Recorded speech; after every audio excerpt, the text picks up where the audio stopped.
কারণ কোরআনে আল্লাহ পাক বলছেন সূরা হাশরের 7 নম্বর আয়াতে, ওয়া মা আতাকুমুর রাসূলু ফাখুযু, রাসূল যা দিয়েছেন তা গ্রহণ করো, ওয়া মা নাহাকুম আনহু ফান্তাহু, রাসূল যা যা থেকে বিরত থাকতে বলেছেন দূরে থাকো।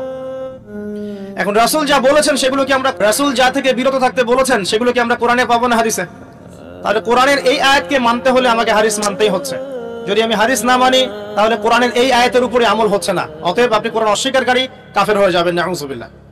আল্লাহ পাক হেফাজত করুন, আমিন। বলতে যাচ্ছিলাম, মাত্র 23 বছরে নবী সাল্লাল্লাহু আলাইহি ওয়াসাল্লাম পুরো আরবের পরিবেশ পরিবর্তন করে দিয়েছিলেন কোরআন এবং সুন্নাহকে হাতে নিয়ে। এখন আল্লাহ পাক এই 23 বছরে প্রথম 13 বছর নবীজিকে রেখেছেন মক্কায়, আর বাকি 10 বছর রেখেছেন মদিনায়। আর মক্কায় যে সূরাগুলো নাজিল হচ্ছিল এগুলোর মধ্যে পরকালের কনসেপ্ট বেশি ছিল। আল্লাহর তাওহীদ, পরকাল, মৃত্যু, হাসর, জান্নাত, জাহান্নাম, মিজান, পুলসিরাত, মানুষের দৃষ্টিভঙ্গি আগে পরিবর্তন করা হচ্ছিল যে এই দুনিয়ার জীবনটা সাময়িক এবং এটা চিরস্থায়ী নয়, আমাদেরকে ফিরে যেতে হবে আল্লাহর কাছে। এই দুনিয়ার জীবনটা হচ্ছে একটা কর্মক্ষেত্র মাত্র, ফলাফলের জায়গা এটা নয়। এই কনসেপ্টটা পরিষ্কার করার জন্য আল্লাহ রাব্বুল আলামিন মাক্কি জীবনে কিন্তু খুব বেশি এই সুদের বিধান, জিহাদের বিধান, হ্যাঁ অন্যান্য যে বিধানগুলো আছে, পর্দার বিধান, এগুলো কিন্তু খুব একটা মক্কায় নাজিল হয়নি, মদিনায় গিয়ে নাজিল হয়েছে। আমার কথা কি বুঝতে পারছেন? আগে মানুষের আকীদাটাকে, মানুষের দর্শনটাকে চেঞ্জ করা হয়েছে। বস্তুবাদী দর্শন থেকে আগে পরকালমুখী দর্শনে মানুষকে নিয়ে আসা হয়েছে, আল্লাহর কাছে আত্মসমর্পণের দর্শনে আনা হয়েছে। এরপর আল্লাহ পাক একটা একটা করে বিধান দিয়েছেন, মানুষ অবনত চিত্তে আত্মসমর্পণ করেছে। অতএব দাওয়াতি কাজ করতে গেলে আগে এইভাবেই কাজ করা উচিত। আগে মানুষকে আল্লাহর দিকে নিয়ে আসতে হবে, তাওহীদের দিকে নিয়ে আসতে হবে, লা ইলাহা ইল্লাল্লাহের দিকে নিয়ে আসতে হবে, মুহাম্মদুর রাসূলুল্লাহর দিকে নিয়ে আসতে হবে। তারপরে আস্তে আস্তে দেখবেন ইনশাআল্লাহ সেই মানুষ নামাজ, রোজা, হজ, যাকাত, পর্দা সবই করবে ইনশাআল্লাহ। করবে না? আল্লাহ পাক এইভাবেই দাওয়াতটা দিতে বলেছেন নবী সাল্লাল্লাহু আলাইহি ওয়াসাল্লামকে। এর পরিপ্রেক্ষিতে এক পর্যায়ে সূরা ওয়াকিয়া নাজিল হয়। যে কোন মাক্কি সূরা আপনি দেখবেন সেখানে হিস্ট্রি পাবেন, পূর্ববর্তী নবীদের ঘটনা পাবেন, আগেকার আম্বিয়া কেরামের ঘটনা পাবেন, জান্নাতের বর্ণনা পাবেন, জাহান্নামের আযাবের বর্ণনা পাবেন, মৃত্যু, পরকাল, মিজান, পুলসিরাত, এগুলোর কথা পাবেন মাক্কি সূরাগুলোর মধ্যে। সূরা ওয়াকিয়ার মধ্যে আল্লাহ পাক এটাই বলেছেন। আমি শেষ থেকে করছি এই কারণে, আল্লাহ পাক বলছেন বিসমিল্লাহির রহমানির রহিম, ফালা উকসিমু বিমাওয়াকিন নুজুম। খেয়াল করুন একটা, আল্লাহ পাক বলছেন আমি কসম করছি, আল্লাহ পাক বলছেন আমি কসম করছি নক্ষত্রগুলোর অবস্থান স্থলের। একটু কথাগুলো খুবই উঁচু মানের, উঁচু বালাগাতের, একটু মনোযোগ দিতে হবে।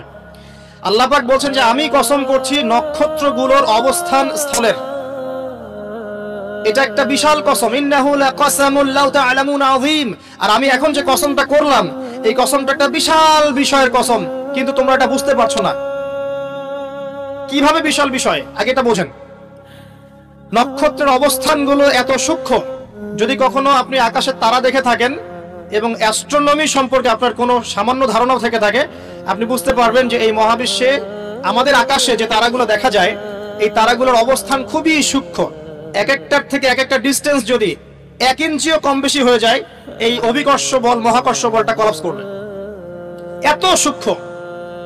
আমরা এখন বলি না যে বিগ ব্যাং থেকে মহাবিশ্ব সৃষ্টি হয়েছে, কেউ সৃষ্টি করে নাই, নাউযুবিল্লাহ। অথচ এই মহাবিশ্বের প্রতিটা গ্রহ, নক্ষত্র, গ্যালাক্সি, সৌরজগৎ, চন্দ্র, সূর্য, পৃথিবী, এগুলো এত সূক্ষ্ম গাণিতিক ব্যাখ্যায় আছে, এত সূক্ষ্ম গাণিতিক সূত্র মেনে চলে, যার একটু ডানে বামে গেলেই মহাবিশ্ব কলাপস করে যাবে। শুধু যদি সূর্যটাকে 1 হাত এগিয়ে দেওয়া হয় তাহলে এই পৃথিবীর অর্ধেকের বেশি জায়গা মরুভূমি হয়ে যাবে। আর যদি সূর্যটাকে 1 হাত পিছিয়ে দেওয়া হয় তাহলে এই পৃথিবীর একটা বড় অংশ বরফের চাদরে ঢেকে যাবে। শুধু যদি চাঁদকে একটু এগিয়ে দেওয়া হয় পৃথিবীর একটা বড় অংশ সমুদ্রের পানিতে ভেসে যাবে। আর চাঁদকে যদি একটু পিছিয়ে দেওয়া হয় ভাটা পড়ে যাবে, সাগরের স্রোত পাবেন না আপনি। কথাগুলো বুঝতে হলে আপনাকে অ্যাস্ট্রোনমি জানতে হবে, কিছুটা হলো আপনাকে এগুলো পড়াশোনা করতে হবে। আল্লাহ পাক বলছেন তারাগুলোর অবস্থানের কসম করছি আমি আল্লাহ। আর তোমরা যদি জানতে যে কসমটা কত বিশাল, অর্থাৎ এটা একটা বিশাল মানের কসম, তারাগুলোর অবস্থানের কসম। এখানে কোরআনের আয়াতকে তারার সাথে তুলনা কেন করা হচ্ছে একটা বিষয় আছে। আপনি যদি তারাগুলোর অবস্থান স্থল মেলাতে পারেন আপনি পথ খুঁজে পাবেন। মনে করেন পৃথিবীতে কোনো ঘড়ি নাই, সব শেষ, আপনি সমুদ্রে চলাফেরা করছেন, কোন দিক পূর্ব, কোন দিক পশ্চিম, কোনটা উত্তর, কোনটা দক্ষিণ, আপনি বুঝতে পারবেন অনলি তারা দেখে, আর কোনো সুযোগ নাই। আগেকার নাবিকরা এইভাবে তারা দেখে পথ চলতো। একটু রিল্যাক্সে যদি রাতের বেলা তারা দেখতে পারেন আপনি দেখবেন আপনি খালি চোখেই বুঝতে পারবেন তারাগুলোর মধ্যে একটা গাণিতিক সূত্র আছে। যদি আপনি জ্যামিতি বুঝে থাকেন, এক একটা থেকে একটা ডিস্টেন্স, তার থেকে আরেকটা ডিস্টেন্স দেখবেন সমান, কারোর সাথে ত্রিভুজ আকৃতি, কারোর সাথে চতুর্ভুজের আকৃতি, কারোর সাথে বর্গাকৃতি তারাগুলো আছে, এত সূক্ষ্ম হবে। আল্লাহ পাক এগুলো এমনি এমনি সৃষ্টি করেন নাই। আল্লাহ পাক বলেছেন এই তারাগুলো হিফজন, মানে এগুলো শয়তানকে প্রতিহত করে দেয়। শয়তান যদি উপরে উঠে খবর নেওয়ার জন্য আল্লাহ পাক এরকম উল্কাপিণ্ড নিক্ষেপ করেন তাদের পিছনে। আল্লাহ পাক বলছেন তারাগুলো অবস্থান স্থিতি তোমাদেরকে পথ দেখাবে, ঠিক যেমন কোরআনের আয়াতগুলো তোমাদেরকে পথ দেখায়। এখানে একটা বিষয় বোঝার চেষ্টা করুন। আপনি যদি তারাগুলোর অবস্থান মেলাতে পারেন তাহলে যেমন আপনি পথ খুঁজে পাবেন, ঠিক তেমনি আপনি যদি কোরআনের এক আয়াতকে আর এক আয়াতের সাথে মেলাতে পারেন তাহলে হেদায়েত খুঁজে পাবেন। আমি কি বোঝাতে পারছি? এক তারা আর এক তারার অবস্থান মিলিয়ে যদি আপনি পথ খুঁজতে পারেন, ঠিক একইভাবে কোরআনের একটা আয়াতকে আরেকটা আয়াতের সাথে মেলালে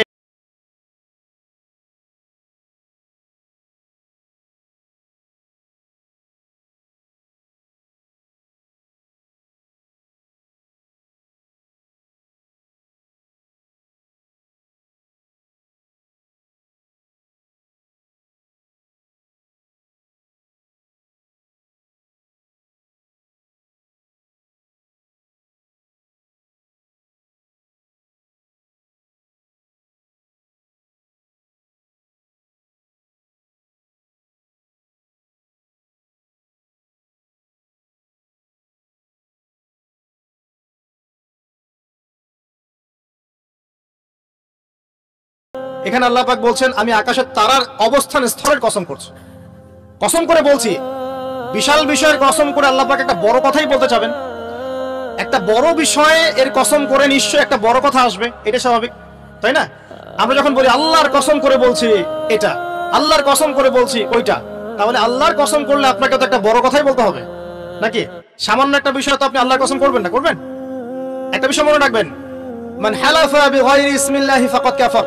কেউ যদি আল্লাহ রাব্বুল আলামিন ছাড়া অন্য গায়রুল্লাহর নামে কসম করে সে ব্যক্তি কুফরি করলো। কেউ যদি আল্লাহ ছাড়া অন্য কারো নামে কসম করে সে ব্যক্তি কুফরি করলো।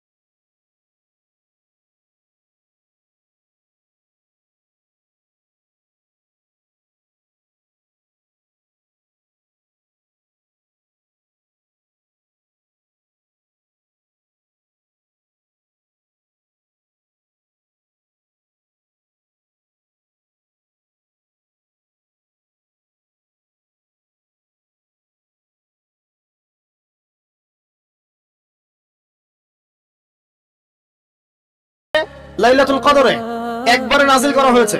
এই প্রথম আসমান থেকে দীর্ঘ 23 বছর বিভিন্ন ঘটনা এবং কালের প্রেক্ষিতে কোরআনের বিভিন্ন অংশ নাজিল হয়েছে।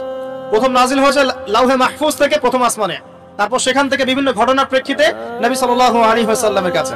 আল্লাহ পাক সেটাই বলছেন এই কোরআন হচ্ছে মাকনুন আর লা ইয়ামাসসুহু ইল্লাল মুতাহহারুন। এই কোরআন পবিত্র ব্যক্তি ছাড়া বা সত্তা ছাড়া কেউ স্পর্শ করতে পারে না। কারণ কাফেররা বলতো নাউজুবিল্লাহ এই মুহাম্মদ সাল্লাল্লাহু আলাইহি ওয়াসাল্লামের কাছে যা নাজিল হচ্ছে শয়তান নাকি তার উপর ওহী করছে, নাউজুবিল্লাহ। আমার কথা কি বুঝতে পারছেন? আল্লাহ পাক এখানে যুক্তি খণ্ডন করছেন, জি না, শয়তানের পক্ষ থেকে এটা আসে নাই, বরং শয়তান অপবিত্র সত্তা পবিত্র কালাম স্পর্শ করতে পারে না। এখান থেকে একটা মাসআলাও আসবে, যখন আপনি কোরআন স্পর্শ করবেন তখন অবশ্যই ওযু করে নেবেন। অনেকে এটা নিয়ে ইখতিলাফ করেন, ওযু না থাকলেও ধরা যায় বা ছোট নাপাকির ক্ষেত্রে ধরা যায়, বড় নাপাকিতে ধরা যায় না। ওই ইখতিলাফে আমি যাচ্ছি না। ব্যক্তিগতভাবে যা আমল করার চেষ্টা করি, আমার কাছে যেটা বেশি অথেন্টিক মনে হয় সেটা আমি আপনাকে বলছি। ওযু ছাড়া কোরআন স্পর্শ করবেন না। কোরআন তেলাওয়াত করতে হলে, স্টাডি করতে হলে অবশ্যই ওযু করে নিয়ে বসবেন ইনশাআল্লাহ। আল্লাহ পাক বলছেন লা ইয়ামাসসুহু ইল্লাল মুতাহহারুন, পবিত্র সত্তা ছাড়া কোরআন কেউ স্পর্শ করে না। এটা কি? তানজিলুম মির রাব্বিল আলামিন। আল কোরআন তোমার রব মানে মহাবিশ্বের প্রতিপালক আল্লাহর পক্ষ থেকে নাজিল হয়েছে। কোরআন কারো মন গড়া কথা নয়, কোনো অলিক গল্প বা উপন্যাস নয়। কোরআনুল কারীম কোনো জিন শয়তানের পক্ষ থেকে আসে নাই, বা এটা কোনো নিজের হাতে রচিত কোনো কিতাব নয়। আগেকার তাওরাত, জাবুর, ইনজিল থেকে কপি করা হয়নি, বরং কোরআন রব্বুল আলামিনের পক্ষ থেকে কি হয়েছে? নাজিল হয়েছে। আল্লাহ পাক বলেন আফা বিহাদাল হাদিসি আনতুম মুদহিনুন।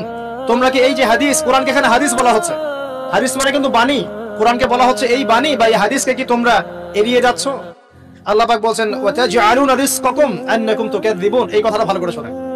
আল্লাহ পাক বলেন কোরআনকে অস্বীকার করাই কি তোমরা তোমাদের রিজিক বানিয়ে নিয়েছো? আজকের বিশ্বে যত মানুষ রিজিক পাচ্ছে বেশিরভাগ কোরআন অস্বীকার করে রিজিক পাচ্ছে। বুঝতে পারছেন না? মনে হয় কোরআন এবং তার সাথে বিরোধিতা করে মানুষ রিজিক কামাই করছে, করছে না? মানুষ সুদের মধ্যে দিয়ে রিজিক পাচ্ছে, কোরআনকে পাশ কাটিয়ে যাচ্ছে। মানুষ ঘুষের মধ্যে রিজিক নিচ্ছে, কোরআন পাশ কাটিয়ে যাচ্ছে।